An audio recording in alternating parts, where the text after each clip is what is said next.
নবীর আগমনে জুলুস করা, আনন্দ করা, এটা দলিলের ব্যাপার না, এটা মহব্বতের ব্যাপার। এর ফরক নাই। ঈদুল ফিতর আর ঈদুল আজহা বাদে আর কোন ঈদ নাই। কি পাগল নাকি এগুলো? এগুলো কি পাগল? কপাল পুরা। এক মৌলবী সাহেবকে আমি বলেছিলাম জাতীয় ভুট্টা মৌলবী, রিক্সাওয়ালা, ফকিন্নির মতো লাগে। তো এটা শোনার পর ওই মৌলবী সাহেবের কিছু বিচি মার্কা ছাত্র আর চেলাপেলাদের চরম পর্যায়ের জ্বালা পড়া শুরু হয়ে যায়। আব্দুল মালিক সাহেবকে গালি দিয়া ও মনে করছিল ভাইরাল হবে।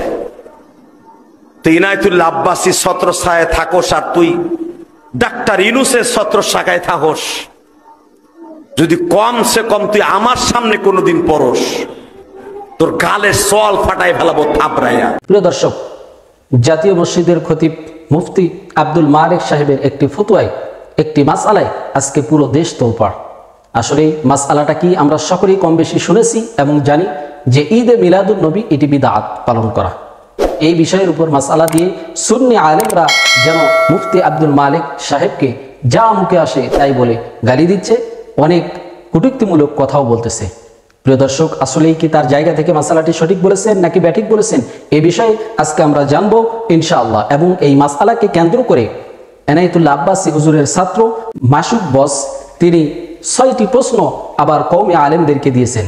এই ৬টি প্রশ্ন কি কি আমরা এ বিষয়ে জানবো ইনশাআল্লাহ। প্রিয় দর্শক, আজকে আমাদের বিশেষজ্ঞ প্যানেলে বাংলাদেশের বিজ্ঞ ৭ জন আলেম রয়েছেন। এই ৭ জন বিজ্ঞ আলেমের কাছ থেকে আমরা এই বিষয়গুলি আজকে জানবো ইনশাআল্লাহ। আমাদের বিশেষজ্ঞ প্যানেলে যিনারা রয়েছেন, ১ নম্বরে মুফতি আলাউদ্দিন জিহাদি, ২ নম্বর আরও একজন আলেম, ৩ নম্বর মুফতি গিয়াসউদ্দিন তাহিরি, ৪ নম্বর আব্বাসী হুজুরের ছাত্র মাসুক বস, ৫ নম্বর মুফতি ইলিয়াসুর রহমান জিহাদি, ৬ নম্বর আল্লামা চিশতি হুজুর, ৭ নম্বর শেখ আলী হাসান ওসামা। প্রিয় দর্শক, চলুন আমরা এই বিজ্ঞ ৭ জন আলেমের কাছ থেকে আমরা জানবো আব্দুল মালিক সাহেবের মাসআলাকে কেন্দ্র করে সুন্নি আলেমদের মতামত কি। আমরা এই বিষয়টা আগে শুনবো, তারপরে আমরা আব্বাসী হুজুরের ছাত্র মাসুক বসের যে ৬টি প্রশ্ন, এই ৬টি প্রশ্ন আমরা শুনবো, তারপরে এই বিষয়কে কেন্দ্র করে কওমি ঘরানার আলেমদের বক্তব্য কি আমরা এই বিষয়টাও জানবো ইনশাআল্লাহ। প্রিয় দর্শক, আমরা শুরুতেই মুফতি আলাউদ্দিন জিহাদির বক্তব্যটি শুনে আসি। একটা ছাত্র আছে, খুবই ব্রিলিয়ান্ট স্টুডেন্ট, খুবই মেধাবী স্টুডেন্ট, তার নাম মাসুক। মুফতি ইনায়েতুল্লাহ আব্বাসী সাহেব বাংলাদেশের একজন বড় আলেম, আমি অত্যন্ত মহব্বত করি ওনাকে। সেই মাসুক ইদানিং একজন আলেমের ব্যাপার একটা মন্তব্য করেছেন। মন্তব্যটা করার মূল কারণ হলো আমাদের জাতীয় মসজিদের বর্তমান যিনি খতিব রয়েছেন মাওলানা আব্দুল মালিক সাহেব, তিনিও সম্মানী মানুষ, কিন্তু তিনি ঈদে মিলাদুন নবী সাল্লাল্লাহু আলাইহি ওয়াসাল্লামকে অস্বীকার করে বসলেন এবং বলছে ২ ঈদ ছাড়া ইসলামে আর কোনো ঈদ নাই, এই ধরনের বক্তব্য নিয়ে দিছে। তো ওনার পক্ষের মানুষগুলি এমনভাবে এই কমেন্টস করছে যে ঈদে মিলাদুন নবী জিনিসটাকে একেবারেই গুনার কাজ, বিদাতি বা বিভিন্ন ধরনের শব্দ চেয়েও আঘাত করছে। তো আব্বাসী সাহেবের ছেলেটা, তার মনে কষ্ট লাগছে, আল্লাহ রসুলের মিলাদের বিরুদ্ধে দাঁড়াইছে। সে কিন্তু নবীজির মহব্বতে এটার জবাব দিতে গিয়ে শব্দচয়নের ক্ষেত্রে ছেলে মানুষ তো ২-৩টা শব্দ ব্যবহার করছে। বুইটা মৌলবী, মানে আকারে সাইজে ছোট হইলে বুইটা কয় আর কি আঞ্চলিক ভাষায়, বুইটা মৌলবী কইছে। তারপরে ফকিন্নি মৌলবী কইছে, মানে কাপড় চুপড় এলো একটু খাটো এবং সিরা মধ্যে কুনা ফারা। তো সুন্নতি পাঞ্জাবি তো সাইড কাটা পাঞ্জাবি কিন্তু সুন্নত না, এটা হলো আদতি পাঞ্জাবি, আপনারা অভ্যাসগতভাবে ব্যবহার করে থাকেন। সুন্নতি পাঞ্জাবির সাথে কিছুটা সাদৃশ্য রাখে, কিন্তু সাইড কাটা পাঞ্জাবি সুন্নত না। তো জাতীয় মসজিদের খতিব সাইড কাটা পাঞ্জাবি পরে, এই জন্যে সে শব্দচয়নের ক্ষেত্রে বলেছে ফকিন্নি মৌলবী সিরাক পাঞ্জাবি পরে। শব্দগুলি উচিত হয়নি, কিন্তু সে এই শব্দগুলি প্রয়োগ করেছে রসুল পাকের মিলাদের পক্ষে জবাব দিতে গিয়ে। কারণ তার মনে কষ্ট লাগছে নবীজির মিলাদের বিরুদ্ধে কথা বলার কারণে। তার কষ্ট পাওয়ার মূল হাকিকত হলো আল্লাহ রসুলের মহব্বত। যদিও এই শব্দগুলি আমরা সমর্থন করি না, কিন্তু তার অবস্থানটা হলো মদিনাওয়ালার পক্ষে। কথা বুঝবেন? কিন্তু অনেকেই এখন তার বিরুদ্ধে কথা বলতেছে, তুমি এত বড় একজন আলেমের ব্যাপারে এত বাজে মন্তব্য করলা, তুমি এটা ঠিক করে নাই, ই করে নাই, ঠিক আছে, বাজে মন্তব্য আমরাও সমর্থন করি না, কিন্তু এনায়েতুল্লাহ আব্বাসী সাহেবও তো এই দেশের একজন বড় আলেম, ওনাকেও তো কওমি অঙ্গনের এই আব্দুল মালেক সাহেবের পক্ষের লোকেরা গাবগাছি সহ বিভিন্ন খারাপ শব্দ দিয়ে শব্দচয়ন করেছে। কই উনাদের বেলায় তো আপনাদের এই বিশাল বড় বড় বাক্য নসিহত বাক্যগুলি থাকে না। কে আব্বাসী সাহেবরে গালি দিলে তখন জায়েজ, আর আব্দুল মালেক সাহেবরে গালি দিলে তখন না জায়েজ। হ্যাঁ, আপনার দলের হুজুর হইলে বিশাল বড় হুজুর, আর আপনার দলের হুজুর না হইলে একবারে কিচ্ছুই না, এটা কিন্তু ঠিক না। যেই দলেরই হোক সব আলেমদেরকে আমরা সম্মান করি, শব্দ চয়নের ক্ষেত্রে আমরা সতর্ক হব। আমি বলবো বাইতুল মুকাররম একটা আমাদের জাতীয় মসজিদ, একটা গুরুত্বপূর্ণ জায়গা, জাতীয় পর্যায়ের একটা গুরুত্বপূর্ণ জায়গা। সেখান থেকে যখন বলা হবে যে মুসলমানের ঈদ দুইটা, এছাড়া আর কোনো ঈদ নাই, তখন তো বোঝা যায় ওনার স্টাডি একেবারেই সীমিত। কারণ জুমার দিন মুসলমানের ঈদের দিন, আরাফার দিন মুসলমানের ঈদের দিন, আইয়ামে তাশরিকের দিনগুলি মুসলমানের ঈদের দিন, আর সলফে সালিহিনের আমল থেকে আমরা জানি সব ঈদের চেয়ে বড় ঈদ আনন্দের দিন নবীর আগমনের দিন। ঠিক কিনা বলে? পাগল নাকি এগুলো? এগুলো কি পাগল? কপাল পুরা। আমি বলি আল্লাহ কোরআনে বলছেন নিয়ামত পেয়ে আনন্দ করো। ওরা কো ঈদুল ফিতর আর ঈদুল আজহা বাদে আর কোন ঈদ নাই, সে মানে না। আমি কি আনন্দ করার দলিল আছে? হেতে কো নাই। আমি কি কোরআনে আনন্দের কথা আছে? হেতে কো নাই। আমি কি অনুগ্রহ পাইলে আনন্দ করো, এই কথা কোরআনে আছে। এই জন্য নবী যখন হিজরত করে মদিনায় গেল, ওরা আনন্দে গান গাইলো, এটার নামে ঈদ, এটা হাদিসে আছে। এখন নাই। আমি এত দলিল দিলাম, তারপর কি মানবা না? কোন নাই। আমি বলছি দলিল আছে, সে বলে নাই। আমি বলি উলামায়ে কেরামদের মুখনিসৃত রিয়াল মুখনিসৃত বিভিন্ন প্রচলনের মাধ্যমেও সেটা প্রতিষ্ঠিত হয়ে গিয়েছে। কোনো মানুষের মধ্যে কোনো ভেদাভেদ নাই, বিশ্বের অসংখ্য দেশে হয়। তুমি কি মানবা না? কোন না। আশ্চর্য। আমি বলছি দলিলে আছে, হে বলেন নাই। লাস্টে কইলাম যে তোর নসিবে নাই। যে নবীর আগমনে জুলুস করা, আনন্দ করা, এটা দলিলের ব্যাপার না, এটা মহব্বতের ব্যাপার। এর ফরক নাই। মার্কা কি? বাইতুল মুকাররমের খতিব সাহেব শ্রদ্ধা করি, সম্মান করি। ওনার ওই মুখ দিয়া কেমনে বলল দুটি ঈদ ব্যতীত আর কোনো ঈদ নাই, অথচ উনি মেম্বারের মধ্যে বইয়া ওনার জবান দিয়ে বলেছেন মুসলমান ইয়াউমুল জুম্মা, গরিবের হজের সমতুল্য দিন, গরিবের ঈদের দিন। যে জবান দিয়া বলছে মুসলমান শুনে নাও, তাহলে ঈদটা পাইল কই? হজ করতে যায় মানুষ। এ মুসলমান, জিলহজ মাসে রাসূলুল্লাহর রওজা জিয়ারতের জন্য হাজী ভাইয়েরা মদিনায় যায়, কিন্তু আব্দুল মালিক সাহেব মেম্বারে বইয়া উনি কেমনে বললেন এটাও বল জুম্মা, এই জুম্মার দিন তো গরিবের হজের সমতুল্য দিন।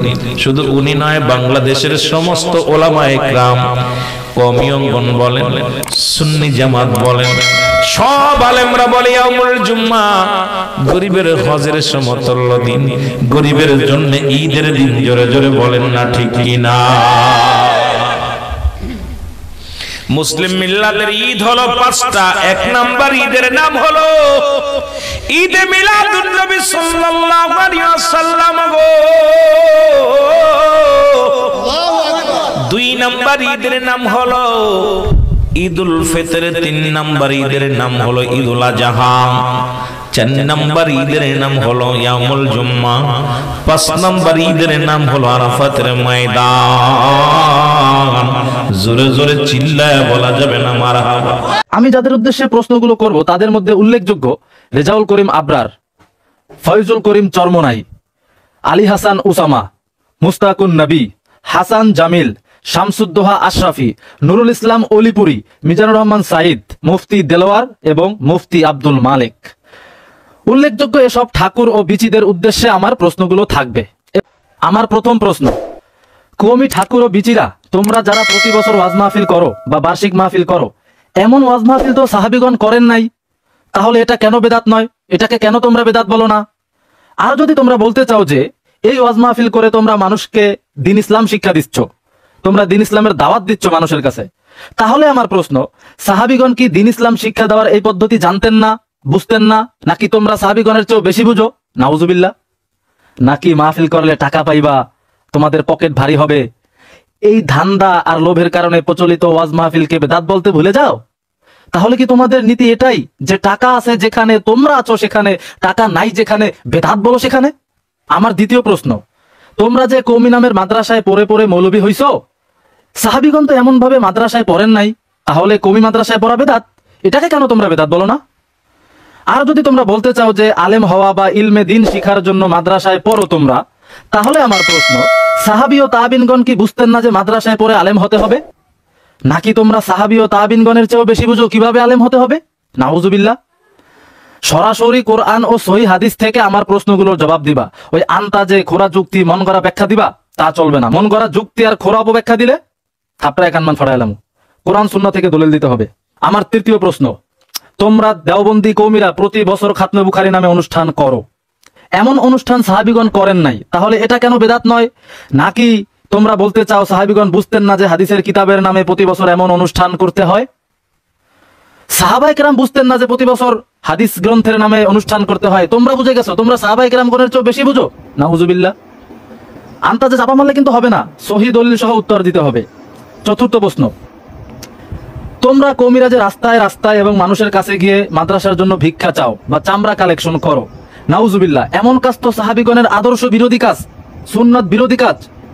এত বড় বিদআত পালন করো তোমরা, আর এই বিদআতের বিরুদ্ধে তো জীবনেও বলো না। কথায় কথায় শুনি তোমরা বলো যে তাবাররুক হিসেবে জিলাপি খাওয়া, সিন্নি খাওয়া বিদআত, আর তোমরা যে এমন ভাবে ভিক্ষা করো সেটা জায়েজ। কি উত্তর দাও? আমি আশায় থাকলাম। আমার পঞ্চম প্রশ্ন, সাহাবীগণ সিরাতুন নবী পালন করেন নাই, করতেন না, বা সিরাতুন নবী নামে মাহফিলও করতেন না, তাহলে সিরাতুন নবী পালন করা বা মাহফিল করা কেন বেদাত নয়? এটাকে কেন তোমরা বেদাত বলো না? নাকি তোমরা বলতে চাও সাহাবীগণ বুঝতেন না কিভাবে সিরাতুন নবী পালন করতে হবে, কিভাবে সিরাতুন নবী নামে মাহফিল করতে হবে, এটা সাহাবায়ে কেরাম বুঝতেন না? তোমরা দেওবন্দি ঠাকুর আর বিচি মৌলবীরা সাহাবীগণের চেয়ে বেশি বুঝে গেছো যে সিরাতুন নবী নামে মাহফিল করতে হয়, এটা সাহাবায়ে কেরামের চেয়ে বেশি বুঝে গেছো তোমরা। সাহাবায়ে কেরামের পদ্ধতি এই ক্ষেত্রে তোমরা অনুসরণ করবে না? সাহাবায়ে কেরামের আমলের সাথে মিলাইবে না যে তারা কিভাবে সিরাতুন নবী পালন করতেন, সিরাতুন নবী নামে মাহফিল করতেন? সাহাবায়ে কেরাম করেন নাই, তোমরা আন্তাজে নিজের মন গড়া একটা পদ্ধতি বানায়া সিরাতুন নবী নামে মাহফিল করতেছো, সিরাতুন নবী পালন করতেছো, এটা কেন বেদাত না? প্রশ্নের উত্তর দিবা। আর একটা বিষয়, বিচি মৌলবীরা যখন এরকম প্রশ্নের সম্মুখীন হয় তখন মাইনকা চিপায় পড়ে গেলে পরে বেদাতের মন গড়া সংজ্ঞা তৈরি করে। বেদাতের মন গড়া সংজ্ঞা তৈরি করে বলে যে ইবাদত হিসাবে বা সওয়াবের আশায় নতুন আবিষ্কৃত ভালো আমলও বেদাত, কিন্তু ইবাদত মনে না করলে, সওয়াবের আশা না করলে নতুন আবিষ্কৃত আমল বেদাত না। তাহলে আমার প্রশ্ন, প্রচলিত ওয়াজ মাহফিল, বার্ষিক মাহফিল, মাদ্রাসায় পড়া বা পড়ানো, খাতমে বুখারী অনুষ্ঠান, সিরাতুন নবী পালন করা, এগুলা কি কোনো ইবাদতের মধ্যে পড়ে না? এগুলো সব কি ফাও, হুদাই, কোনো সব নাই এগুলায়? সওয়াব না থাকলে হুদাই এত ফাও কাজ কেন করো তোমরা কওমি বিচি আর ঠাকুর মৌলবীরা?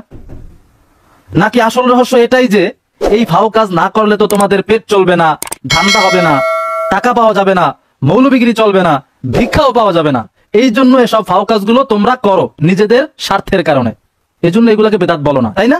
এটাই মনে হয় আসল রহস্য।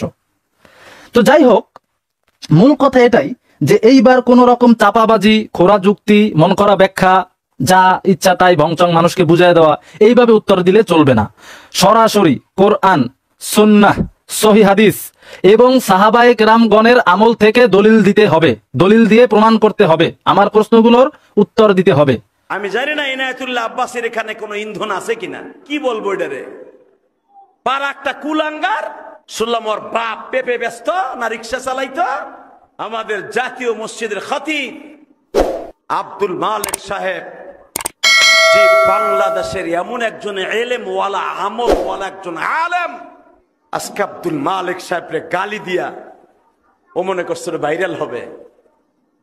তুই ইনায়েতুল্লাহ আব্বাসী ছত্রছায়ায় থাকোস আর তুই ডাক্তার ইউনূসের ছত্রছায়ায় থাকোস, যদি কমসে কম তুই আমার সামনে কোনোদিন পড়োস, তোর গালের সল ফাটাই ফেলাবো থাপড়ায়। সে হয়ে গেছে বেঈমান, তার বউ হয়ে গেছে তালাক, ফতুয়ার দৃষ্টিতে। তো মাসুক সাহেব, সে অবৈধ সন্তান যদি না হতো ভদ্র সন্তান, বৈধ সন্তান যদি হতো, তো একজন শীর্ষস্থানীয় একজন আলেম, যার হাজার হাজার ছাত্র রয়েছে, বিজ্ঞ ছাত্র যারা, এবং জাতীয় মসজিদের সম্মানিত খতিব, তাকে বাইট্টা বুইট্টা, এরপরে ফকিন্নির বাচ্চা, নোংরা আজে বাজে কথা বলতে পারতো না। তো এই আবু হানিফার ঘটনার দ্বারা বুঝে আসে এই মাসুকের রক্তের মধ্যে কিছু সমস্যা আছে। মাসুক সাহেবকে বলবো যে যাকে নিয়ে মন্তব্য করেছ, তুমি যাকে নিয়ে মন্তব্য করেছ, নতুন করে কলিমাটা ফইরা বউটা একটু দৌড়াই লাইবা। কারণ বারিকায়ে মোহাম্মদিয়া কিতাবের মধ্যে, আর এটা হলো আহসানুল ফতোয়া খণ্ড 1 39 পৃষ্ঠা। সংক্ষেপে যেহেতু সবগুলো বাড়ি করে দেখাইলে অনেক লম্বা হয়ে যায়, পরিষ্কার উল্লেখ রয়েছে, আল ইস্তেজাউ বিল ইলমি ওয়াল উলামা কুফরুন, হক্কানি আলেম উলামায়ে কেরামগণকে অনর্থক যদি কেহ বেইজ্জতি করে, ঠাট্টা মস্কারি করে, কুফরুন, এটা কুফরি, সে কাফের হয়ে যাবে। মান আযাল্লাল উলামা ইয়ানফি মিনাল বালাদি বাদা তাজদীদিল ঈমান, কেউ যদি উলামায়ে কেরামগণকে অসম্মানিত করে, উলামায়ে কেরামগণকে খামাখা বেইজ্জতি করে, তাকে শহর থেকে কি করতে হবে? বিতাড়িত করে দিতে হবে। দ্বিতীয়বার তারে মুসলমান বানানোর পর বাদা তাজদীদিল ঈমান, মানে ঈমান চলে গেছে। সুতরাং এখানে বলতেছে ওয়ানিল মুহিতে মান শাতামা আলিমান ফাকাত কাফারা, কোনো আলেমকে যদি কেহ গালি দেয় কাফের হয়ে গেছে সে। ফাতুতাল্লিকু ইমরাতুহু, তার বউ তালাক হয়ে গেছে। বারিকায়ে মাহমুদিয়া 3য় খণ্ডে এই কথাগুলো সব রয়েছে, এবং আহসানুল ফতোয়া 1ম খণ্ড 39 পৃষ্ঠায় রয়েছে।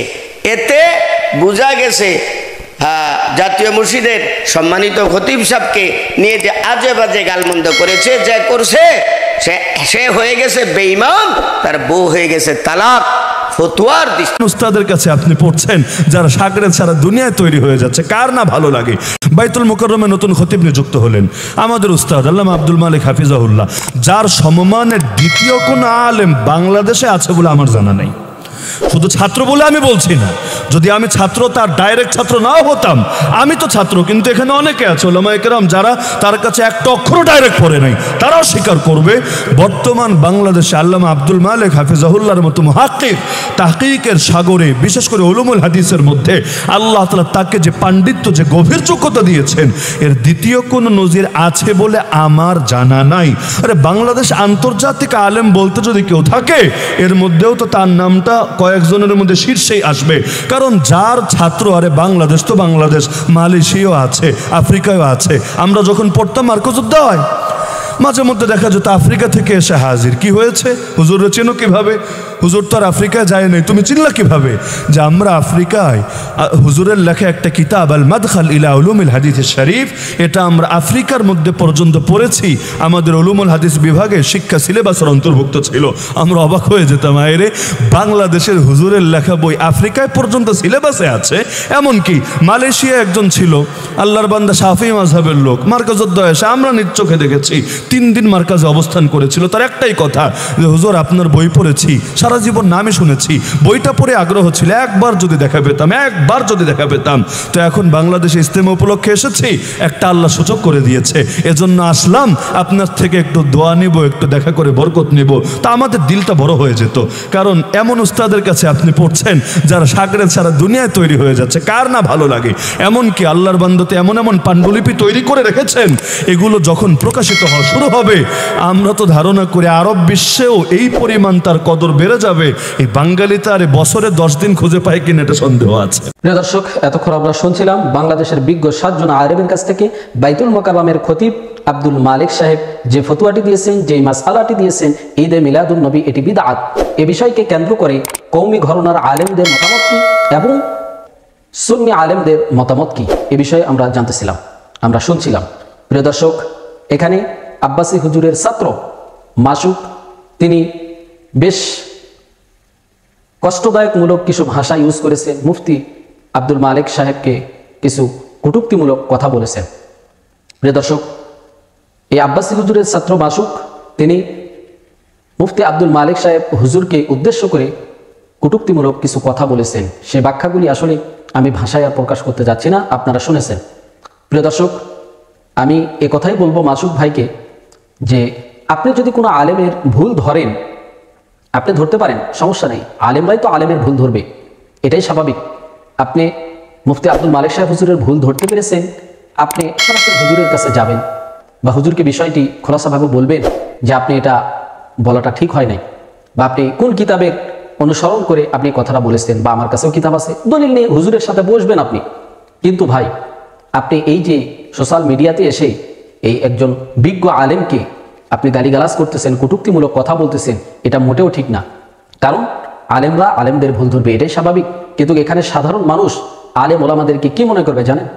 যে একজন আলেম আরেকজন আলেমকে দেখতে পারে না। ভাই, এই বিষয়গুলি আপনারা নিয়ে বসেন। সাধারণ মানুষ আলেম ওলামাদেরকে অনেক ভালোবাসে, কিন্তু এই বিভ্রান্তর কারণে, এই মাসলাকগত বিতর্কের বিষয়ের কারণে সাধারণ মানুষ আলেম ওলামাদেরকে ওইভাবে ভালোবাসে না। আসলে আমাদেরকে সাধারণ মানুষ অনেক ফলো করে, আলেমদের কাছ থেকে শিক্ষা নিতে চায় তারা। আর এই আলেমদের মধ্যে দ্বন্দ্ব ঢুকিয়ে দেওয়া, এটা ইহুদি বেঈমানদের কাজ। আপনারা আলেম ওলামা, আপনারা দ্বন্দ্ব লাগতেছেন, কিন্তু ইহুদি বেঈমানরা তারা হাসতেছে। এই জন্য ভাই, আপনাকে বলতে চাই যে আপনি যে ভাষাগুলি ইউজ করেছেন, এটা মোটেও উচিত না। এটা মোটেও একজন আলেমের পক্ষে, একজন আলেমের মুখ থেকে এই ভাষা কখনোই সাধারণ মানুষ বা কেউ আশা করতে পারেন। এই জন্য আপনি এই বিষয়গুলি, মাসালাগত বিষয়গুলি নিয়ে আপনি বড় দর্শক। এই জন্য এখানে আমরা দুই ঘরানার আলেমদের বক্তব্য আমরা উপস্থাপন করেছি, আপনারা শুনেছেন। প্রিয় দর্শক, আপনাদেরকে বলতে চাই যে আপনাদেরকে যারা কোরআন ও হাদিস থেকে সঠিক দলিল দিতে পারবে, আপনারা আপনাদের বিবেক দিয়ে তারটাই গ্রহণ করে নেবেন ইনশাআল্লাহ। আব্বাসী হুজুরের ছাত্র মাসুক এই ঈদে মিলাদুন নবীকে বিদআত বলেছেন মুফতি আব্দুল মালিক সাহেব। এ বিষয়কে কেন্দ্র করে এইটা যদি বিদআত হয়, তাহলে এই মাসুক যে 6টি প্রশ্ন ছুড়ে দিয়েছেন, এগুলি কেন বিদআত না, তারও কথায় যুক্তি আছে। তো এই জন্য কওমি ঘরানার আলেমরা এ বিষয়ে কথা বলতেছে না। আমি আশাবাদী এ বিষয়ে কওমি ঘরানার আলেমরাও কথা বলবেন ইনশাআল্লাহ। এই 6টি বিষয় খোলাসা করবেন কওমি ঘরানার আলেমরা ইনশাআল্লাহ, আমি আশাবাদী। এই জন্য এই 6টি যে প্রশ্ন ছুড়ে দিয়েছেন, এগুলিও খুব ইম্পর্টেন্ট প্রশ্ন, এগুলিও আমাদের সাধারণ মানুষের জানা দরকার। এই জন্য এই মাসুক 6টি প্রশ্ন করেছেন, এইটা কওমি ঘরানার আলেমদেরকে। আমরা অপেক্ষায় থাকবো, কওমি ঘরানার আলেম ওলামারা এর জবাব দিবেন ইনশাআল্লাহ। প্রিয় দর্শক, পরিশেষে একটি কথাই বলতে চাই, আল্লাহ তাআলার কাছে আমরা সর্বোপরি দোয়া করব, আল্লাহ তাআলা আমাদের সবাইকে যেন সকল প্রকার ফিতনা থেকে হেফাজত করেন এবং কোরআন সুন্নাহর উপর সঠিক আমল করার আমাদেরকে তৌফিক দান করেন এবং কোরআন সুন্নাহ অনুযায়ী জীবন যাপন করার তৌফিক দান করেন। আসসালামু আলাইকুম ওয়া রাহমাতুল্লাহি ওয়া বারাকাতুহু।